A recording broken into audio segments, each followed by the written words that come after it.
Guys, welcome back to my channel. आज मैं share कर रही हूँ आपके साथ फतेहपुर सीकरी का full vlog. I know shorts मैंने पहले अपलोड कर दिया था, वीडियो अपलोड करने में थोड़ा देर हो गया है, लेकिन यार टाइम नहीं मिलता ऑफिस के साथ एडिट करने का। और अभी एडिटिंग भी सीख रही हूँ, मैं खुद से लर्न कर रही हूँ कि मुझे कैसे व्लॉग्स बनाने हैं, कैसे क्या करना है। तो ये मेरा अभी स्टार्टिंग फेज़ है। सो अपना प्यार दिखाइए, थोड़ा सपोर्ट कीजिए, तो मुझे और थोड़ा मोटिवेशन मिलेगा ऐसे वीडियोस अपलोड करने के लिए। फाइनली हम पहुंच जाते हैं और अब मैं आपको बताती हूँ, हम 12:30 बजे के आसपास रवाना हुए थे और लगभग 1 घंटे में हम फतेहपुर सीकरी भी पहुंच गए थे। चलिए अब आपके साथ अपना एक्सपीरियंस शेयर करते हैं। ये है पहला दरवाजा और उसके आगे दिख रहा है दूसरा दरवाजा। चारों तरफ ग्रीनरी है और हल्की हल्की सी धूप है, तो मौसम बिल्कुल परफेक्ट है घूमने के लिए। फाइनली हम पार्किंग एरिया में पहुंच जाते हैं। वहां पहुंचकर पता चलता है कि ये पार्किंग पब्लिक के लिए नहीं है, तो ओनली स्टाफ और वहां के वर्कर्स के लिए। तो हम उल्टे मुंह और उल्टे पांव ही वापस आ जाते हैं और मैं बैठती भी उल्टी हूँ, क्योंकि बचपन से मेरी इच्छा थी बाइक पे उल्टा बैठने की। ये जो दृश्य है ना, उसमें बहुत अच्छा लगता है। और जब हम नीचे आते हैं तो थोड़ी दूरी पे हमें पार्किंग भी मिल जाती है। कार्ड भैया से पता चलता है कि ऊपर जाने के लिए बस की फैसिलिटी है, जो 30 रुपये पर पर्सन लेती है आना और जाना। हम किसी भी बस में जा सकते हैं और वापस किसी भी बस से आ भी सकते हैं, लेकिन पास में ही एजेंट्स भी खड़े रहते हैं जिन्होंने बताया कि वो आने और जाने के लिए 200 रुपये चार्ज करेंगे और हमें पर्सनल गाइड भी प्रोवाइड करवा देंगे, 250 रुपये उसके अलग से। लेकिन हमने बार्गेनिंग की और हमें 200 ऑल ओवर हो गया। यार मेरा ना आप सबके लिए एक सजेशन है, अगर आप ऐसे किसी जगह पे जाते हैं उसके बारे में थोड़ा सा पहले पढ़ के जाओ कि क्या है, हम क्या देखने जा रहे हैं और किसके बारे में है, किससे रिलेटेड है वो। क्योंकि इससे आपको बहुत हेल्प मिल जाएगी बहुत कुछ समझने में। क्योंकि आप कुछ ऐसा पढ़ के या फिर नॉलेजेबल जो भी है, अगर आप देख के नहीं जाएंगे तो आप गाइड भी करेंगे तो आप उतना ही समझ पाएंगे जितना आपको गाइड ने बताया है। आपको पता भी नहीं चलेगा वो आपको सच बता रहे हैं या झूठ बता रहे हैं, गलत बता रहे हैं, सही बता रहे हैं, कुछ भी नहीं पता चलेगा। आपकी नज़र में जो वो आपको बताएंगे वही सब कुछ सच होगा। और हमारे लिए भी ऐसा ही था, हम कुछ भी पढ़ के नहीं गए थे, कुछ नहीं था। इसलिए मुझे लगा कि ये बात आपसे शेयर करनी चाहिए। उन्होंने जो भी बताया वो हमने सच माना। फिर हम चले जाते हैं अंदर, और अंदर जाने के लिए जूते अलाउ नहीं है, क्योंकि ये सलीम चिश्ती जी की दरगाह है जिनकी बहुत मान्यता है। कहा जाता है कि किसी भी धर्म का इंसान अगर सच्चे मन से वहाँ जाकर अपनी मन्नत मांगता है तो वो इच्छा ज़रूर पूरी होती है। यार पता है, पहले की जो भी चीज़ें बनी होती थी उसके पीछे कोई ना कोई लॉजिक या फिर कोई रीज़न ज़रूर होता था।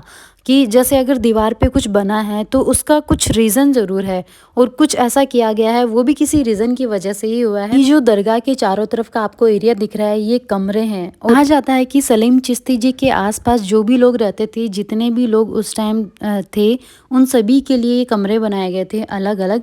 फिर हम अंदर की तरफ चलते हैं, और ये भी था कि उनके साथ जो भी लोग थे, उनकी जब डेथ हुई तो उन्हें वहीं दफना दिया गया। और ये जो कब्र आपको दिखाई दे रही है, ये सभी उन्हीं लोगों के हैं जो उस टाइम उनके साथ थे। अब हम जाएंगे सुरंग की तरफ। ये बहुत बड़ी सुरंग है जो आगरा में भी निकलती है। फिर हम आ जाते हैं अंदर, और दरगाह में वीडियो बनाना अलाउ नहीं था, इसलिए हमने अंदर का वीडियो नहीं दिखाया है, बस आपको ये जाली वगैरह दिखाया है। अब जो ओपन एरिया दिख रहा है उसकी भी एक अलग कहानी है। और पास ही में कुछ सामान भी मिल रहा था, जैसे लैंप वगैरह, कुछ हाथी वगैरह पत्थरों से बनाया हुआ। ये सभी कुछ एक ही पत्थर से बनाया है। फिर मुझे ये बच्चा दिखता है और ये बोलता है, मैं आपके ऊपर एक शायरी सुनाऊंगा और मुझे आप 20 रुपये देना। फिर मैंने कहा, मेरे ऊपर? चलो मैं तुम्हें एक गाना सुनाऊंगी, तुम मुझे 50 रुपये देना है। ऐसा बोल के मुझे हंसी आ जाती है। और फिर हम बाहर आ जाते हैं। शूज़ हम हाथ में उठा के लाए हैं, क्योंकि अंदर से पहन कर आना अलाउ नहीं था, ये मैंने आपको पहले भी बताया था। और फिर अब हम जाते हैं जोधा भाई का महल देखने। उस तरफ वहाँ टिकट लगेगा, यहाँ कोई चार्जेस नहीं था, उस तरफ चार्जेस है। और फिर रास्ते में हमें दिखती है कुछ हैंडमेड थिंग्स, जैसे पंखा और खिलौने। अभी दिखेगी, अब दिखाऊंगी मैं आपको। ये देखो कितना प्यारा सा है, ये बहुत सुंदर है, पर थोड़ा सा महंगा था। मैंने आंटी को बोला कम कर दो, लेकिन उन्होंने कम नहीं किया। फिर हमने लिया नहीं। फिर उठाया मैंने ये पंखा। जब छोटी थी उस टाइम लाइट इतनी ज़्यादा रहती नहीं थी, जाती रहती थी लाइट्स, तो मम्मी जी हमारे लिए वो एक ऐसा ही कुछ पंखा लाते थे, जापानीज़ पंखा, चाइनीज़ पंखा, जो उस टाइम काफ़ी चलता था, कागज़ का बना होता था। ये शायद बांस का बना है। फिर हम टिकट काउंटर पे पहुंच जाते हैं, और टिकट्स इसमें मेंशन किए हुए हैं कितने हैं इंडियंस और फॉरेनर्स के लिए। फिर हमें गाइड मिलते हैं, लेकिन हमने ठान रखी थी कि हम गाइड नहीं करेंगे, तो हमने गाइड नहीं लिया। और ये हम बहुत बड़े नुकसान में रहे, क्योंकि बिना गाइड के सिर्फ हमने दीवारें ही देखी, कुछ नहीं लिखा था, बस ये थोड़ा थोड़ा सा लिखा था, इसके अलावा कुछ भी नहीं लिखा था क्या होता था क्या नहीं होता था। फिर हम घूम लेते हैं। हम सोचे यार कौन जाएगा पीछे वापस। और ये देखो, मैं आशी को बता रही हूँ कि मुझे वीडियो में कैप्चर करो, लेकिन वो करते नहीं। फिर मुझे हंसी आ जाती है, बहुत तेज़ हंसी आती है। वो मैंने सोचा था मैं आपको दिखाऊंगी पर फिर दिखा नहीं पाई हूँ।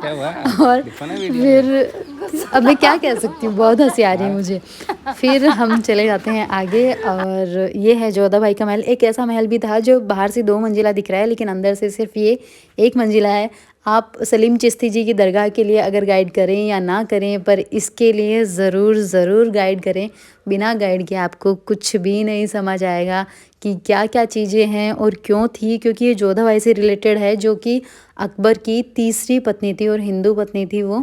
सलीम चिश्ती जी के नाम पर ही उनके बेटे का नाम सलीम रखा गया था। ये तो आपको पता ही है कि सलीम था अकबर और जोधा भाई के बेटे का नाम, तो वो सलीम चिश्ती जी की कृपा से ही हुआ था, इस वजह से उसका नाम सलीम रखा गया था। और ये हो गया है हमारा आज का व्लॉग फिनिश। तो अगर आप नए हैं तो मेरे चैनल को सब्सक्राइब कीजिए, लाइक कीजिए और कमेंट्स कीजिए कि मुझे कैसे और क्या इम्प्रूवमेंट करना चाहिए। सो मिलते हैं नेक्स्ट वीडियो में, तब तक के लिए बाय।